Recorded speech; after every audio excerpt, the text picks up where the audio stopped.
It is 9:13:24. 8:40. At 8:40. We have completed fire. One bivvy is up. And we are literally in the middle of nowhere. Oh, wait a minute. Just kidding. We have a camper van and a badass tent. And we're about to grill up some ribeyes. Ooh, yeah. Well, here it is. Day one. Day one. Day one. Campsite set up. I was a pretty big ninny last night. Decided to sleep in this presidential suite.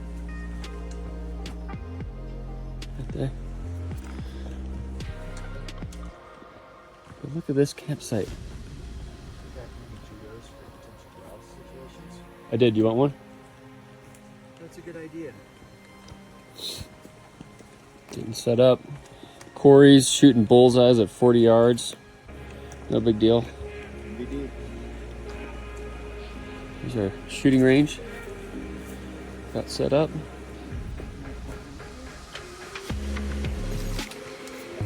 Oh, and we have a beautiful stream here with a bunch of brook trout in it. There's a big one right there.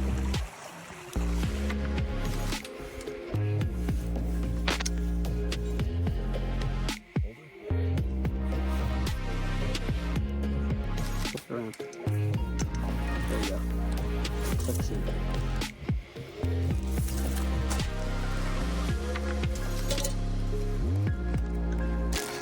Doing a great job.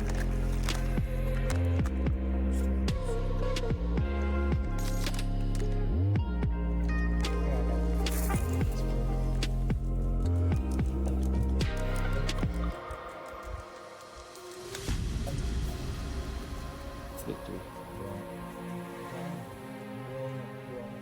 And that, my friends, is how you use a jet boil.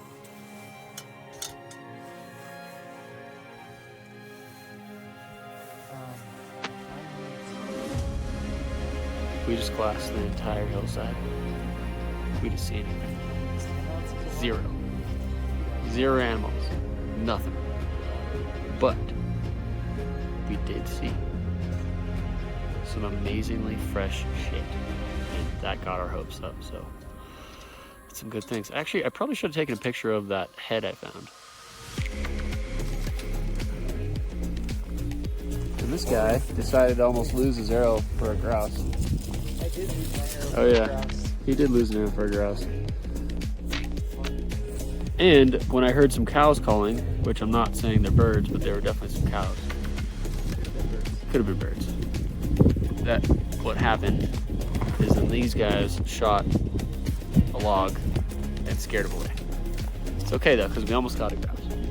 That's accurate. That's not accurate. What are you doing over there? It's like a Lighting some kerosene, lighter fluid over there? it's covered in lighter fluid. Is lighting? It's dripping with lighter fluid. Whoop.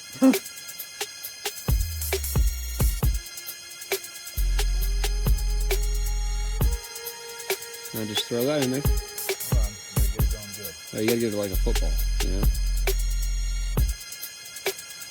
That might be enough.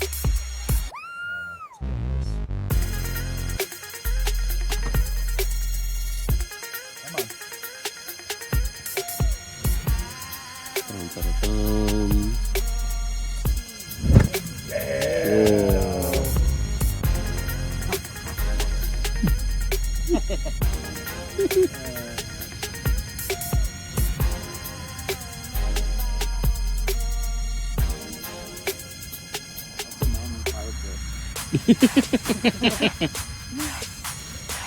Think you got enough wood on there?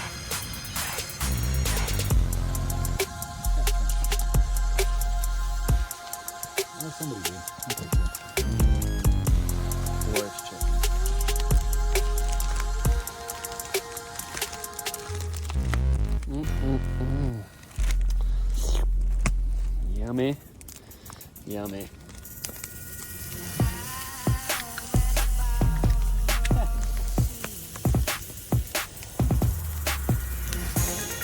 how you cook forest chicken, ladies and gentlemen.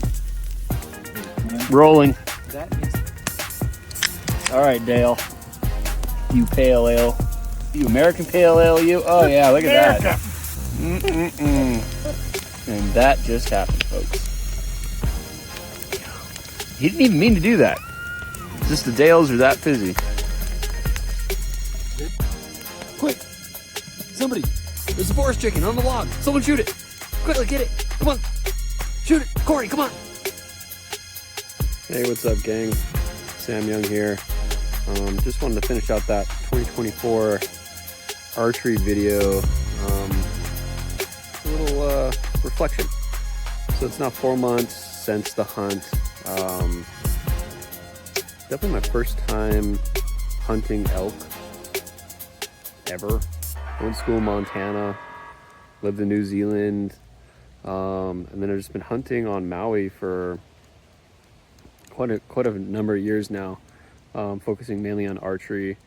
Started off as a traditional archer and then moved to more of mainstream compound bow just because it's just so much more deadly and successful. And yeah, that hunt was super cool. Went with two of my really good friends, Corey and Sal, and man, didn't get the tag done. Spent 10 days out in Idaho, running around rampant. I run those guys ragged. We were doing 10 to 15 miles a day from sun up to sundown, coming back in the dark. Not so much leaving in the dark, but definitely coming back in the dark. And learned a lot from that hunt. To be honest, didn't see. I'm used to seeing animals every time I go out hunting, pretty much here in Hawaii, on Maui especially.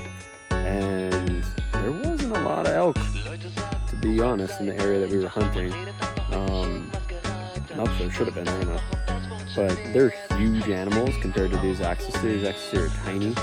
And yeah, every day was pretty cool because it was like incrementally getting better and better and better. It was like, okay, all right, we see sign. All right, okay, now we see a couple elk. All right, sweet.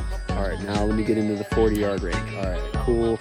Down the 40 range. Okay, no shot. All right, now we hear them calling. You know, and we're going up elevation. We're going to the peaks of these mountains. We were, base camp was at like 4,000 feet, and then we were going up to about 10,000. And then, they were all over the place. The elk really didn't have an elevation that they were kind of stuck on. And so it got to the last day, and I got an opportunity. So I was able to make it through 9 cows, which there weren't any shots. I would have shot at the elk, cow elk, just because I wanted to bring meat home. Coming from Maui, it's expensive flying to Idaho. And so definitely wanted to, bring something home because I got twins that are now born and would have been good for them to be eating elk, but we've got axis deer, so it is what it is. But got past these 9 elk, 9 cows, no shots on any of them. And then I made my way through this little brush of trees into this little gully. I was about on this hill, and it was like 1,000-foot elevation climb. I did it solo by myself, and there was this big stump and this downed big redwood, and I kept looking at this redwood being like, why do I keep looking at this thing? And then all of a sudden, boom, there it appeared, this freaking big ass bull elk. And I'm looking at it, and it's facing me. And going back on, every day I think about this shot that I took, and oh my gosh. So looking at the elk, and the elk was looking at me, I probably should just gone with my instinct and just let the arrow fly right at his chest, because it was a face-on shot at 40 yards, and I can hit that pretty much on the button at 40 yards. It's 40 yards is a cakewalk shot, and I decided that I wasn't going to take that shot, and I was going to let that elk turn and give me a quartering away shot and it was an uphill shot, which is an interesting angle, and then through a dead tree, which is another interesting scenario. And what was really kind of frustrating, the whole thing was pretty frustrating, but is the elks turned and then started walking. It wasn't afraid of me, which is totally different from the deer here, and I didn't know how to stop it. I've known about all these different calls and stuff, but pretty much I just yelled at it. I was like, hey, stop. And then it would stop for a little bit, but then it wasn't a good enough shot. And then finally I was just like, hey, no. And then he stopped long enough, because he was like, hey, what are you yelling at me for, bro? Like, I'm going to go up to my herd's at the top of the hill. Like, I don't need to be around you. You're not a threat. And he stopped long enough at 45 yards. And it was a quartering away shot. And so I was like, well, all right, this is it. This is the opportunity, a couple seconds of window to shoot, and boom, let the arrow fly. And he did a little bit of a kick up, so I was like, I think I got him.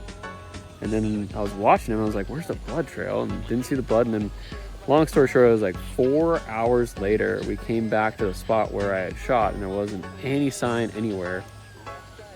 And my buddy Sal just went a little bit over from where we were checking for the angle of the arrow, and sure enough, he pulls the arrow up, looks at it, and he's like, dude, you airballed it. And I was like, oh, what? No. And I was like, where's that elk? I'm gonna go find it. But we were out of days, out of time, and had to fly back to Maui.